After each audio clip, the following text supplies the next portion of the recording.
গ্রস্ত শিক্ষা প্রতিষ্ঠানগুলোর পুনর্বাসন এবং উৎপাদন আর রপ্তানি নির্বিঘ্ন করা। বিকেলে গণভবনে নির্বাচন পরবর্তী সংবাদ সম্মেলনে এসব বলেন প্রধানমন্ত্রী ও আওয়ামী লীগ সভানেত্রী শেখ হাসিনা। দাবি করেন বিরোধী দলের সব বাধা উপেক্ষা করে জনগণ স্বতঃস্ফূর্তভাবে ভোট দিয়েছে। সন্ত্রাসবাদ আর সহিংসতা দমনে জিরো টলারেন্সের কথা বললেন শেখ হাসিনা। বহুল আলোচিত দশম জাতীয় সংসদ নির্বাচনের পরদিন প্রধানমন্ত্রী ও আওয়ামী লীগ সভানেত্রী শেখ হাসিনার এই সংবাদ সম্মেলন। বিরোধী দলীয় নেতার নানা বাধা সত্ত্বেও নির্বাচন স্বতঃস্ফূর্ত হয়েছে দাবি করে ভোটার, নির্বাচন কমিশনার, আইন শৃঙ্খলা বাহিনী সহ সকলকে ধন্যবাদ জানান তিনি। সাহসিকতার সাথে এবং আন্তরিকতার সাথে জনগণের ভোটের অধিকার নিশ্চিত করতে তারা কাজ করেছেন। এই নির্বাচনের মাধ্যমে গণতন্ত্রের বিজয় হয়েছে বলেও মন্তব্য করেন টানা দ্বিতীয়বারের মতো প্রধানমন্ত্রী হতে যাওয়া এই সরকার প্রধান।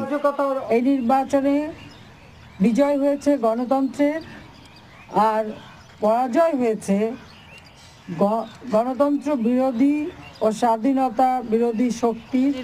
প্রধানমন্ত্রী বলেন, নতুন সরকারের প্রধান কাজ হবে জনগণের জানমাল রক্ষায় কঠোর ব্যবস্থা নেওয়া। আবার নির্বাচিত সরকার প্রথম কাজ হবে যে কোনো মূল্যে দেশের জনগণের জানমাল ও রাষ্ট্রের সম্পদ রক্ষা করা, শান্তি নিশ্চিত করা। আমি তাই নির্বাচনত যে কোনো সন্ত্রাস ও সহিংসতা কঠোর হাতে দমন করার জন্য প্রশাসন, সেনাবাহিনী, আইন শৃঙ্খলা রক্ষাকারী বাহিনীর সকলকে আন্তরিকভাবে কাজ করার নির্দেশ দিচ্ছি। নির্বাচন বিরোধী দুষ্কৃতিকারীদের অগ্নিসংযোগে যেসব শিক্ষা প্রতিষ্ঠান ক্ষতিগ্রস্ত হয়েছে তা অতি সত্বর মেরামত করে শিক্ষা কার্যক্রম ইনশাআল্লাহ আমরা শুরু করব। ব্যবসায়ীদের ব্যবসা বাণিজ্য, কলকারখানা, উৎপাদন, রপ্তানি বাণিজ্যকে সকল রাজনৈতিক সহিংসতার হাত থেকে রক্ষা করার জন্য কঠোর ব্যবস্থা নেওয়া হবে। শেখ হাসিনা বলেন, খালেদা জিয়া নির্বাচনে না এসে দুকুলি হারিয়েছেন। জঙ্গি ও যুদ্ধাপরাধীদের সঙ্গ পরিহার করে আগামী নির্বাচন নিয়ে আলোচনায় আসতে বিএনপি চেয়ারপারসনের প্রতি আহ্বান জানান তিনি।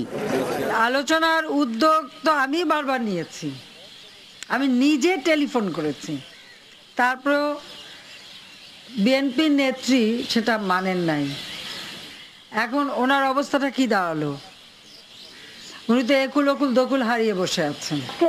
ভোটার উপস্থিতি কম থাকা ও নির্বাচনের গ্রহণযোগ্যতা সহ নানা প্রসঙ্গে সাংবাদিকদের প্রশ্নের উত্তর দেন তিনি। জনগণ যে ভোট দিতে পেরেছে আমি তাতেই সন্তুষ্ট, যতটুকু দিয়েছে ততটুকুই যথেষ্ট। এদেশের মানুষ স্বতঃস্ফূর্তভাবে নির্বাচনে অংশগ্রহণ করেছে। এখন বাংলাদেশের প্রতি স্যাংশন, এটা সেটা কেন? বাংলাদেশ কি অপরাধ করেছে? কি অপরাধ করেছে? বহু দেশে তো নির্বাচন হয়েছে এর থেকে আরো খারাপ অবস্থায়। জাতীয় পার্টির চেয়ারম্যান এরশাদের সিএমএইচে থাকা প্রসঙ্গেও কথা বলেন প্রধানমন্ত্রী। কেন? উনি তো ভালো আছেন, গলফ খেলছেন, অসুস্থ, চিকিৎসা হচ্ছে, সবই হচ্ছে, ভালোই আছেন সবাই। তার সরকারে দুর্নীতিবাজদের কোনো প্রশ্রয় দেওয়া হবে না বলেও জানান আওয়ামী লীগ সভানেত্রী শেখ হাসিনা। কেউ যদি দুর্নীতির সাথে জড়িত হয়ে থাকে অবশ্যই তাদের বিরুদ্ধে ব্যবস্থা নেওয়া হবে। জুনায়েদ খান, চ্যানেল 24, ঢাকা। জনগণ নির্বাচন প্রত্যাখ্যান করেছে দাবি করে দেশবাসীকে অভিনন্দন জানিয়েছেন বিএনপি চেয়ারপারসন বেগম খালেদা জিয়া। বলেন, ভোটার শূন্য নির্বাচনের মাধ্যমে প্রমাণিত হয়েছে সরকারের প্রতি মানুষের আস্থা নেই। জনগণ স্বতঃস্ফূর্তভাবে ভোট দিয়েছে।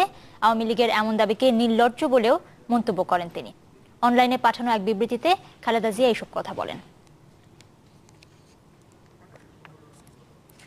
বিবৃতিতে বেগম জিয়া আরও বলেন, বাংলাদেশের মানুষ নিজেদের অধিকার এবং গণতন্ত্রের পক্ষে, তাই প্রহসনের এই নির্বাচন বর্জন করেছে দেশবাসী। তাই এই সরকারের ক্ষমতায় টিকে থাকার কোনো নৈতিক এবং সাংবিধানিক ভিত্তি নেই।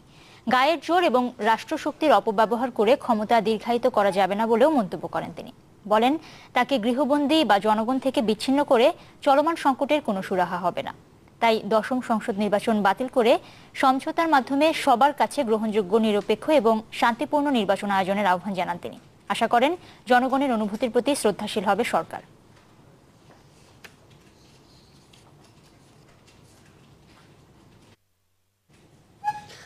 দশম জাতীয় সংসদ নির্বাচনে ভোট পড়েছে 39.81%। নির্বাচন কমিশনের একজন শীর্ষ কর্মকর্তা বিষয়টি নিশ্চিত করেছেন। আর নাশকতায় স্থগিত হওয়া 8টি আসনের প্রায় 350 কেন্দ্রে পুনঃ ভোট হবে আগামী 16 জানুয়ারি। নানা কারণে আলোচিত সমালোচিত দশম জাতীয় সংসদ নির্বাচন। ঘটেছে নাশকতা, সহিংসতা আর প্রাণহানি। প্রশ্ন রয়েছে ভোটারের উপস্থিতি নিয়েও। যদিও সরকার বলছে সংবিধানের ধারাবাহিকতা রক্ষায় বিকল্প ছিল না এই নির্বাচনের। কমিশনও বলছে গ্রহণযোগ্য ও সুষ্ঠু নির্বাচনে সফল তারা।